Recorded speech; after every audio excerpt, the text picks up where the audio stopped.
உலகத்தில் இருக்கிற எல்லா உயிருக்கும், மனுஷங்களா இருக்கட்டும், அனிமல்ஸா இருக்கட்டும், எல்லாத்துக்குமே அம்மா அப்பான்னு சொன்னாலே ரொம்ப ரொம்ப பிடிக்கும். நம்ம முத அம்மாவோட கருவறையிலேருந்து இந்த உலகத்துக்கு வரப்ப நமக்குன்னு சொந்தம்னு சொல்லிக்க இருந்தவங்க அம்மா அப்பா மட்டும்தான்.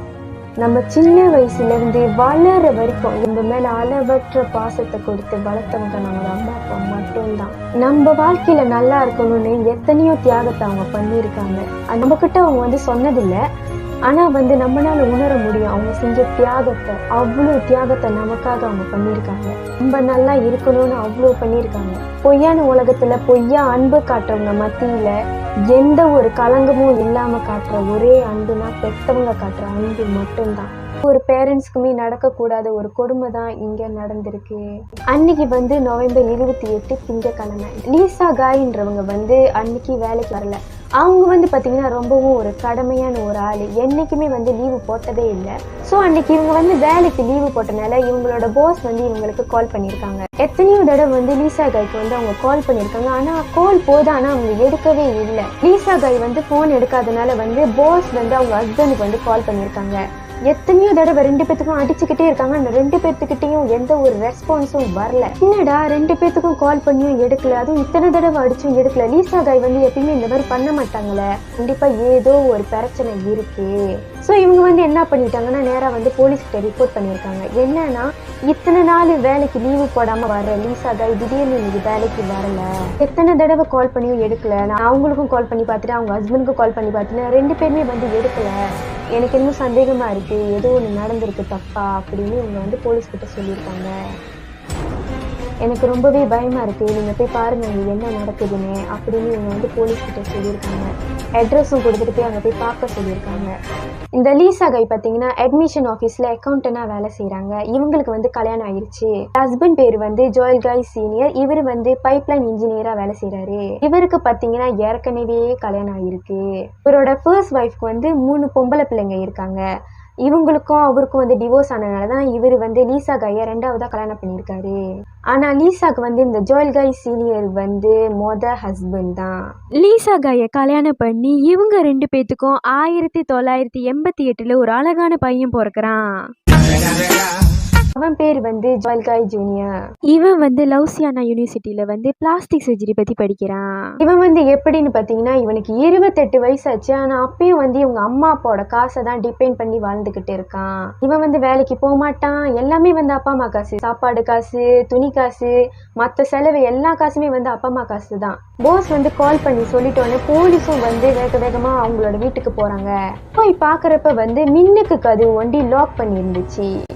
சந்தேகமா அப்படியே அந்த வீடு சுத்தி பார்த்திருக்காங்க. பின்னாடி கதவோட கேட்டோட பூட்டு திறந்துருக்கு. போலீஸ் அந்த கேட்டை திறந்து வீட்டுக்கு உள்ள போறாங்க. வீட்டுக்கு போனோன்னு ஏதோ ஒரு வாடை, இந்த பழைய சோறு வாடை, ஜாமாலாம் அப்படியே தெரிச்சு போயிருந்துச்சு. எல்லாம் அவங்க நாரி போய் கிடந்துச்சு. அங்கிட்டு போலீஸ் அந்த வீடை சுத்தி முத்தி பார்க்க ஆரம்பிக்கிறாங்க. ஹால்ல உள்ள ஒரு மேஜில ஒரு பெல்லெட்டு, ஒரு சர்ஜிக் ஹேமரு, அப்புறம் ஒரு துப்பாக்கிய பார்த்திருக்காங்க.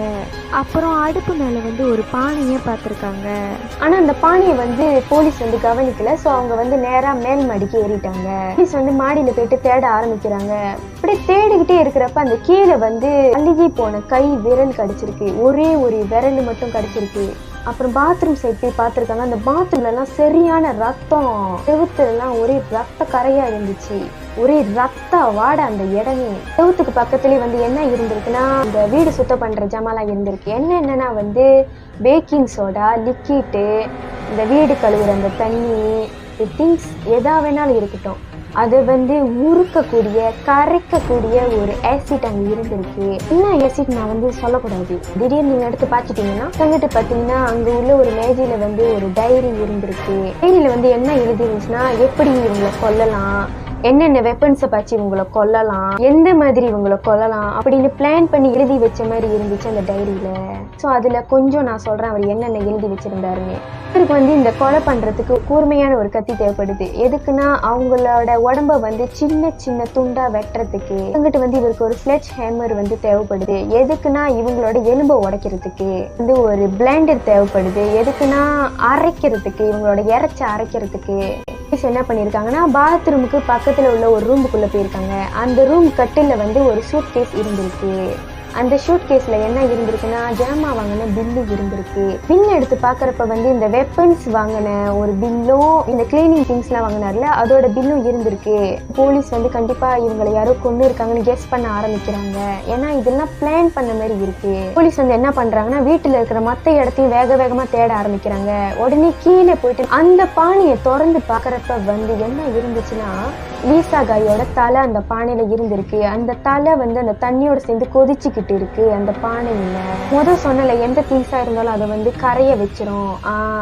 அந்த ஏசிட்டு வந்து ஒரு வாளியில ஊத்தி இவங்களோட உடம்ப சின்ன சின்னதா வெட்டினாங்க இல்லையா, அந்த இறைச்செல்லாம் எடுத்து அந்த வாளியில போட்டு அந்த உடம்பெல்லாம் வந்து கரைச்சிருக்காரு. மிச்ச உடம்பெல்லாம் எடுத்து மிச்ச இறைச்செல்லாம் எடுத்து டாய்லெட் இருக்குல்ல அந்த டாய்லெட்ல போட்டு ஃப்ளஷ் பண்ணியிருக்காங்க. போலீஸ் இதை பார்த்தோன்னா ரொம்பவும் அதிர்ச்சி ஆயிட்டாங்க. என்ன இந்த மாதிரி கொண்டு இருக்காங்க அப்படின்னு. இந்த கொலைகாரன் யாருன்னு கண்டுபிடிக்கணும்ட்டு வேகமா அந்த பில்ஸ் எல்லாம் எடுத்துட்டு கடைக்கடையா விசாரிக்க ஆரம்பிக்கிறாங்க. இல்ல எடுத்துட்டு அந்த ஆர்ட்வே இருக்குல்ல அங்க போய் கேட்க ஆரம்பிக்கிறாங்க. அங்கதான் வந்து வெப்பன்ஸ் எல்லாம் வாங்கியிருக்காரு. ஸோ அந்த ஆர்ட்வேயோட சிசிடிவி செக் பண்றப்ப இவன் மாட்டிக்கிட்டான். இவன் யாருன்னா ஜோயல் காய் சீனியருக்கும் லீசா காய்க்கும் பிறந்த ஆம்பளை பையன் ஜோயல் காய் ஜூனியர். இவன் தான் அந்த கொலையை பண்ணியிருக்கான்னு போலீஸ் முடிவு செஞ்சுட்டாங்க. ஏன்னா இவன் தான் வந்து இந்த கடையிலலாம் இந்த ஜாமான்லாம் வாங்கியிருக்கான் கொலை பண்றதுக்கு. இந்த பையனை தான் இவங்க அப்பா அம்மாவை கொண்டு இருக்கிறதா போலீஸ்க்கு தெரிய வருது. ரொம்பவும் ஷாக் ஆகுறாங்க. போலீஸ் விசாரிச்சுட்டு வீட்டுக்கு வேகமா வராங்க. அந்த டைம் பார்த்து இவனும் காடி விட்டு இறங்குறான். அப்பவே இவனை ஹேண்ட்கஃப் போட்டு பிடிச்சிட்டாங்க. ஜெயிலுக்கெல்லாம் கூட்டிட்டு போயிட்டு முறைப்படி விசாரிக்கிறாங்க. ஏன் வந்து உன் பேரண்ட்ஸையும் கொன்ன, உன்னோட மோட்டிவ்னா என்ன, ஏன் எதுக்காக அவங்கள கொன்ன, அவங்க ஏதாச்சும் பண்ணிட்டாங்களா, அவங்கள பிடிக்கலையா அப்படின்னு கேட்டதுக்கு இவன் சொன்ன அந்த பதில் வந்து போலீஸ்க்கே ரொம்ப ஒரு அதிர்ச்சியை கொடுத்துச்சு. அந்த அளவுக்கு இருந்துச்சு இவன் சொன்ன பதில். இவன் வந்து போலீஸ்கிட்ட என்ன சொன்னான்னா, என்னோட அப்பா அம்மா வந்து இன்னும் கொஞ்ச நாள்ல ரிட்டையர் ஆக போறாங்க. எனக்கு வந்து அதனால ரொம்ப பயமா இருக்கு. ஏன்னா நான் வேலைக்கு கூட போனதில்லை. ஸோ இதுக்கு அங்கிட்டு நான் தான் வேலைக்கு போய் சம்பாதிச்சு பார்த்துக்கணும். எனக்கு ரொம்ப கஷ்டமா இருக்கும். இது ஃபைனான்ஷியலாக ப்ராப்ளம் ஆகிடும். என்னால் எதையும் சமாளிக்க முடியாது. ஆனால் எனக்கு வந்து தெரியும் இவங்க வந்து லைஃப் இன்சூரன்ஸ் வச்சிருக்காங்கன்னு. இவங்களை கொண்டுட்டா இவங்களோட காசு 5 லட்சமும் எனக்கு தான் வரும். அதனால தான் இவங்களை நான் கொன்னேன் அப்படின்னு இவர் சொல்லியிருக்காரு. சொன்னதுலேருந்தே நான் டைரியில் எழுத ஆரம்பிச்சிட்டேன். இவங்களை எப்படி கொல்லலாம், என்னென்ன வெப்பன்ஸ் வச்சு கொல்லலாம் நான் எழுத ஆரம்பிச்சிட்டேன் அப்படின்னு அவர் சொல்லியிருக்காரு. அதுக்கு அங்கிட்டு தான் நவம்பர் 17, 18, 19, 21 இந்த 4 நாள்லையும் கொல்றதுக்கான திங்ஸை வாங்க இவர் ஆரம்பிச்சிருக்காரு. 25ஆம் தேதி நவம்பர் வெள்ளிக்கிழமை வந்து இவனோட அப்பா என்ன பண்ணியிருக்காருன்னா ஏற்கனவே கல்யாணம் பண்ணாருல, ஸோ அவங்களோட அந்த 3 பிள்ளைங்களையும் வந்து வீட்டுக்கு வர வச்சிருக்காரு. எதுக்குன்னா ரிட்டையர் ஆக போறல, ஸோ அதுக்கு ஒரு பார்ட்டி மாரி செஞ்சிருக்காரு. பார்ட்டியில வந்து ஜோயல் காய் ஜூனியரும் வந்து இருந்திருக்காரு. பார்ட்டியில வந்து இவனோட பேரண்ட்ஸ் என்ன பண்ணிருக்காங்கன்னா திருப்பி அனௌன்ஸ் பண்ணிருக்காங்க, ஆக போறேன் அதுக்காக தான் வந்து இந்த பார்ட்டி செஞ்சிருக்கோன்னு இவங்க அனௌன்ஸ் பண்ணிருக்காங்க. நான் ரொம்பவே கடுப்பாயிட்டேன். அப்படி சொன்னோன்னே இந்த பார்ட்டி முடிஞ்சு எல்லாமே வந்து வீட்டுக்கு கிளம்பிட்டாங்க. மறுநாள் வந்து நவம்பர் 26 வீக்கெண்ட்னால வந்து அவங்க அப்பாவும் அவங்க அம்மாவும் வந்து வீட்டுல தான் இருக்காங்க. லீவுனால வீட்டுல இருக்காங்க. இவன் வந்து அவன் ரூம்ல தூங்கிக்கிட்டு இருக்கான். அந்த நேரத்துல வந்து அவனோட அப்பா வந்து மாடியில எக்ஸசைஸ் பண்ணிக்கிட்டு இருக்காரு. என்னோட அம்மா வந்து சமைக்கிறதுக்கான ஜாமா வாங்கறதுக்காக காடி எடுத்துட்டு வெளியே போயிட்டாங்க. வீட்டுல இப்ப அப்பா ஒண்டிதான் இருக்காரு. அதுதான் கரெக்டான நேரம், அப்பாவை கொன்னுடலாம் அப்படின்னு சொல்லிட்டு கூர்மையான கத்தியை எடுத்துட்டு அப்பாவை பின்னாடியில இருந்து அப்படியே அந்த கழுத்துல 42 தடவை கத்தியாலேயே குத்தி இருக்காரு. கழுத்துல ரத்தம் வர அளவுக்கு அப்படிதான் விடாம குத்தி இருக்காங்க. அந்த ரத்தம் செவுத்துல தெரிக்கிற அளவுக்கு அவ்வளவு வேகமா விடாம போர்ஸா குத்தி இருக்கான். அவங்க அப்பா கழுத்துல ஆவர வரைக்கும் குத்திக்கிட்டே இருந்திருக்கான். செத்த பிறகும் குத்திக்கிட்டே இருந்திருக்கான். உன்னோட அம்மாவும் கடையில இருந்து எல்லா ஜாமாவும் வாங்கிட்டு வராங்க. பாவம் அவங்களுக்கு எதுவுமே தெரியல வீட்டுல என்ன நடந்துச்சுன்னு. புருஷனை தேடிட்டு அவங்க படிக்கட்டு மேல ஏறி போறாங்க. படிக்கட்டுல ஏறப்பே வந்து ஜோயல் காய் ஜூனியர் என்ன பண்ணிருக்காருன்னா அவங்க பின்னாடியே போய் அவங்க அம்மாவோட முதுகுல 32 தடவை கத்தியாலேயே குத்தி இருக்கான். என்ன பண்றான்னா அவங்க அம்மாவோட தலையை வெட்டி ஒரு பானையில போட்டு எடுத்து அப்படியே அந்த அடுப்பு மேல வச்சு கொதிக்க வச்சிருக்கான். மூஞ்சிலையும் தரமட்டமா வெட்டி இருக்கான்.